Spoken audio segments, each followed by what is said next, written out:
Fala galera, é isso aí, estamos aqui para mais uma aula, como você já está sabendo aí, ou se não está, vou explicar novamente, tá? Eu sou Rodrigo Menezes e estamos aqui numa preparação curtíssima final para a prova da IAR, galera. A prova da IAR que vai acontecer agora aí, meados de novembro. Então olha só, eu criei aqui aulas curtas focadas em exercícios. Então são 3 aulas por dia, 8 da noite, 8h30 e 9 da noite, inclusive sábados e domingos, tá bom? Para você ficar aí 100% preparado. Então, cada aula tem um tema bem específico. Por exemplo, a aula de hoje vai ser somente aquelas partes iniciais das funções, os conceitos iniciais. Domínio, olhar para um gráfico e poder interpretar ali domínio, imagem, função crescente, decrescente. Então, você vai ter ali 3 ou 4 questões em cada aula bem rápida, direto ao ponto, focada em exercícios 100% inéditos, exercícios aí todos que eu estou sentando aqui e escrevendo todos desde o início. Então, 100% inédito para você.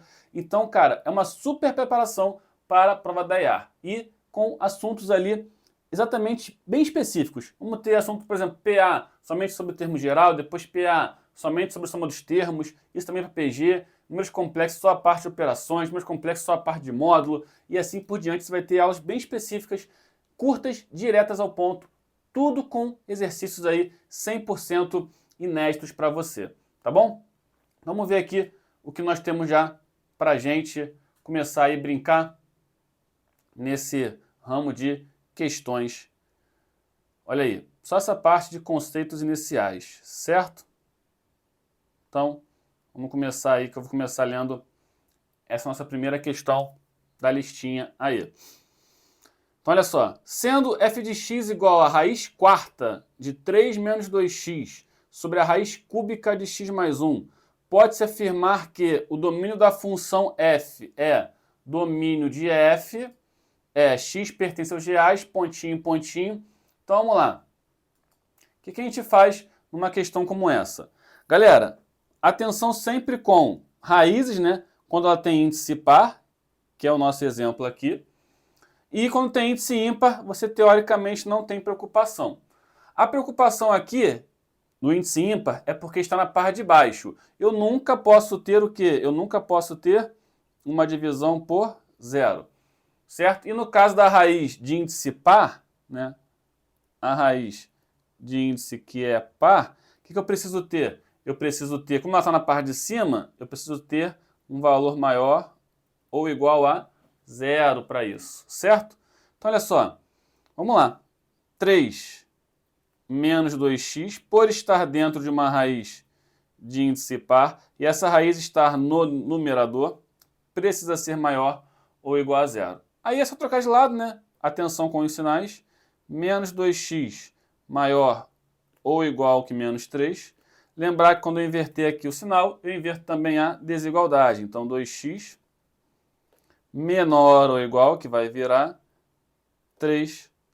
Opa, primeiro 3, né? Depois 3 sobre 2. Então, menor ou igual que 3. Agora, eu vou passar o 2 dividindo, x menor ou igual que 3 sobre 2. Certo? Então, já sei a primeira parte da minha resposta. X precisa ser menor ou igual que 3 sobre 2. Certo? Porém, também não posso deixar zerar a parte de baixo. Então, o x mais 1, que está na raiz de baixo, ele não pode zerar. Então, o x mais 1 precisa ser diferente de 0. Trocando de lado, vou precisar que o x seja diferente do menos 1. Certo? Então, eu preciso das duas coisas. Eu preciso que o x seja menor ou igual a 3 meios. E ainda preciso que o x seja diferente do menos 1. Então, as duas coisas juntas, x menor ou igual que 3 meios e x diferente do menos 1, é a opção que eu encontro aí na minha letra D. Certo?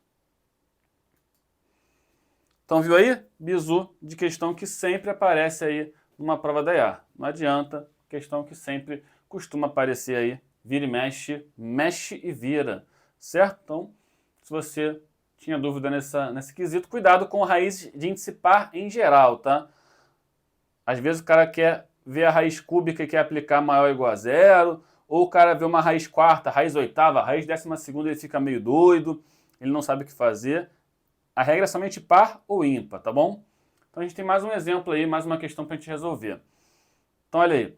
Seja f de x igual a 2 sobre raiz quadrada de 3 menos x menos a raiz quinta de x menos 1 em cima.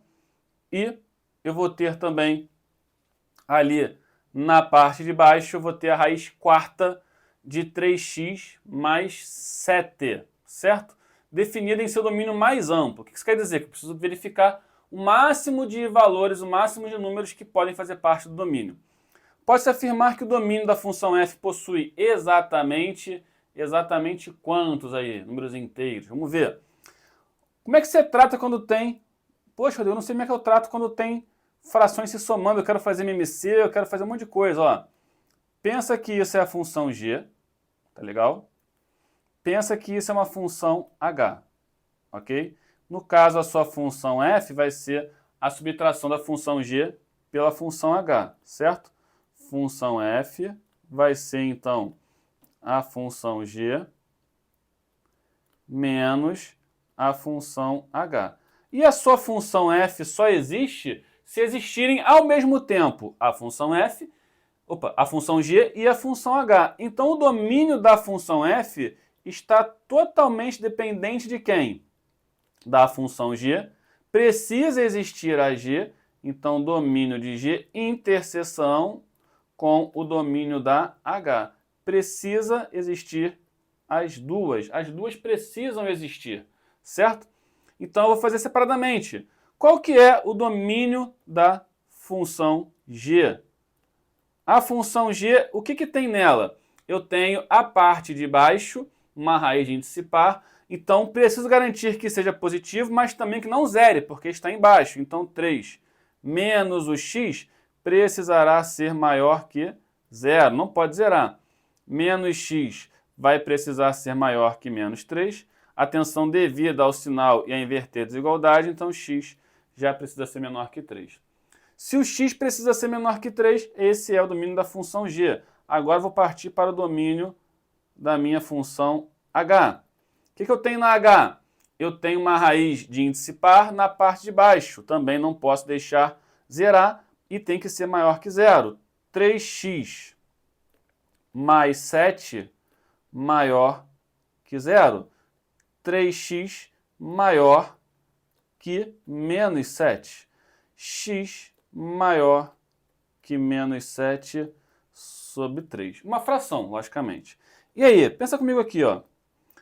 Menos 7 sobre 3 é menos 2, alguma coisa, certo? Então, vou botar aqui, ó, é menos 2,3333, acho que é isso. Então, menos 2,333. Logicamente, quem está à direita dele? Quem é maior que ele? Quem é menos negativo? O menos 2.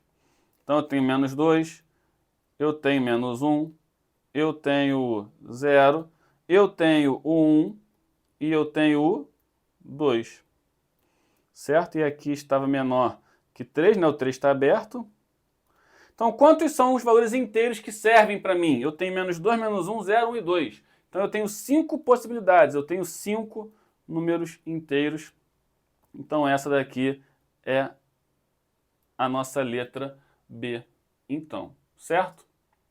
Então, uma questão também interessante que envolve, né, mutuamente ali duas ou mais funções se somando, subtraindo. O pessoal tenta fazer MMC, fica um troço meio louco, raiz quarta com raiz quadrada. Não temos essa necessidade. Você faz separadamente e as funções têm que existir, né, interseção. Tem que existir para todas para que exista a função principal, que é a soma ou a subtração das outras, certo? Então, fica a dica também para vocês.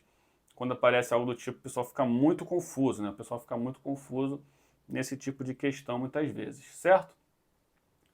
Essa daí também é bacana, né? Análise de gráfico, sempre muito interessante, né, na prova da EA. Então, vamos ver o que nós temos nessa questão. Sobre o gráfico da função f abaixo, pode-se afirmar corretamente que... Então, análise de gráfico para cada uma das opções. Então, vamos ver lá para que a gente possa analisar as opções, certo? A imagem é dada pelo intervalo real de I até F. Galera, como é que eu acho uma imagem? Já transpus aqui o nosso gráfico num tamanho maior para a gente poder fazer análise, né? A imagem, galera, a imagem, o que você faz? O achatamento do gráfico, né? Você achata o gráfico você faz uma... Imagina que você tem uma lanterna aqui, ó. Imagina que você tem uma lanterna aqui fazendo sombra, certo? Se você tem uma lanterna aí fazendo sombra, o que vai acontecer? Qual é a sombra que esse gráfico vai fazer sobre o eixo Y? Imagem é sempre eixo Y. Então você vai pegar aqui o ponto mais baixo, que é o F, né, que é o ponto mais baixo, o ponto mais alto, que é o I. Você vai olhar que não tem nenhuma descontinuidade nesse gráfico, né? Então se eu achatar esse gráfico, as duas pontas para cá e para cá, ele vai se achatando, vai preenchendo o quê? Todo o intervalo que começa lá no F e vai até o I. Então ele vai preencher todo esse intervalo aqui. Consequentemente, a imagem da função f, ela vai do f até o i. Eu acho que ele falou o contrário, acho que ele falou que vai do i até o f. Então, tá errado. Não é do i até o f, é do f até o i. O domínio é dado do a até o d. Como é que é o domínio, galera? O domínio agora a lanterna vai ficar, por exemplo, em cima, né? Colocando aqui a nossa lanterna, o que vai acontecer? Eu vou ficar agora ali com o achatamento dessa forma aqui, né? Eu vou achatar o gráfico aqui, ou seja, eu vou pegar agora a extremidade na horizontal. Eu começo no ponto A, verifico também que ele não tem nenhuma descontinuidade aqui, né? Todos os pontos rebatidos sobre o eixo X vai gerar o que para mim? Vai gerar esse intervalo aqui, ó, começando no A, passando por geral e indo até o E. Então, o domínio da função f, ele é do A até o ponto E. Certo? Ele falou, acho que era do A até D, então também está falso. Isso aí. É crescente no intervalo real de C até o E. Galera, repara que dá até para olhar por aqui, ó. Do C até o D, realmente a função está subindo, né? O que caracteriza a função ser crescente? Quanto maior o x, maior também o y. Só que ele está falando que vai até o E.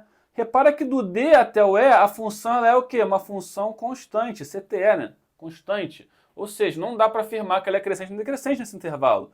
Se fosse só do C até o D aqui, aí estaria certo. Porém, do C até o E está errado, ela não é crescente até lá. Então essa daí também é falsa. Logicamente, por dedução também, sobra a letra D para a gente, que a gente vai confirmar aqui que é a resposta certa. Vamos ver. É decrescente de B até C. Repara que no B ela está num valor mais alto, né? No C ela vai para um valor mais baixo de maneira ininterrupta, né? Ou seja, conforme o x aumenta, nesse caso o y diminui. É um sentido contrário entre x e y. Isso caracteriza a nossa função decrescente. Então, resposta letra D. Certo?